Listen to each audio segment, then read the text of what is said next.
This video is going to be all about how to make warm fall trees. It's going to take a little dive into looking at the color wheel a little closer and how it's divided into warm and cool colors. If you see on the left side, we have red, orange, yellow, and then on the right side, it's broken down into the purple, blue, and green. Of course, for this project, we're going to focus just on the warm colors, the fall colors. In the fall trees, you see a lot of these beautiful oranges and yellows and reds coming out. So let me show you how to get started. The first thing you're going to want to do is start with the trunk of the tree. It's kind of the largest shape, organic shape that we're starting with.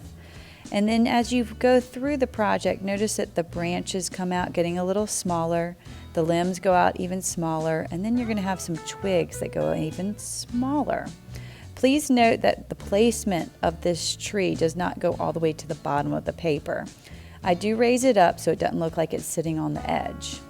And then after I get that big tree trunk done, I'm going to just start doing some kind of larger branches, then keep adding those medium into a little smaller. Make your tree grow. Take it all the way to the edge. Take it off the edge so that you have room for the beautiful leaves to follow.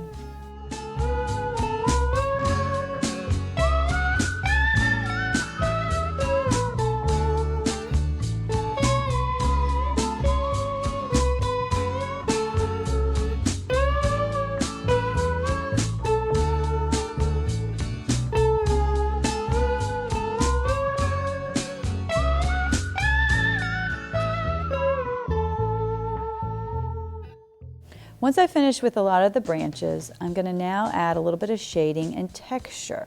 Usually I take a very organic looking shape and repeat it over and over, especially in this case because I'm creating the sense of bark and I want it to look more bumpy. So I just kind of create and make up these fun little shapes that look like the texture of the bark. Then I'm going to start playing with a little bit of my value and adding shading to maybe make my tree look a little bit more three-dimensional. Check it out.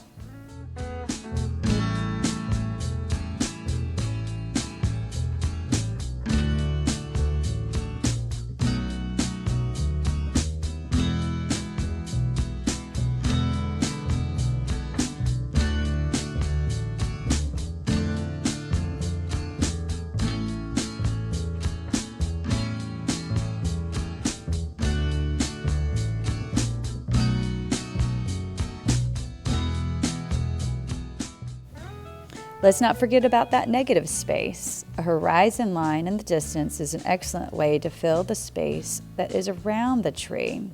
I also have to add some gorgeous texture in the grass area and maybe a beautiful sunset to add some drama to the color in the background.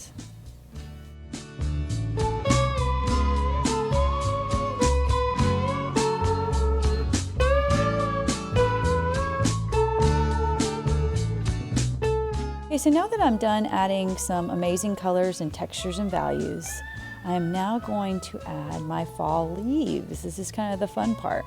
I'm just taking a Q-tip and I'm mixing two of my primary colors, yellow and red, to make a beautiful orange.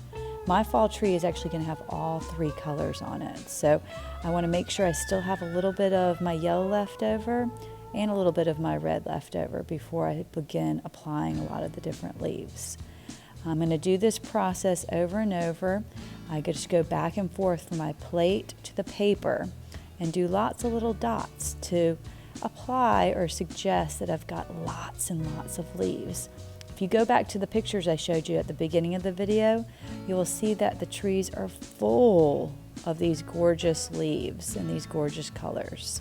So make sure you do a lot of dots, and I kind of group them in groups on my branches. I let some even fall to the ground, and some may even be flying in the air. Have fun!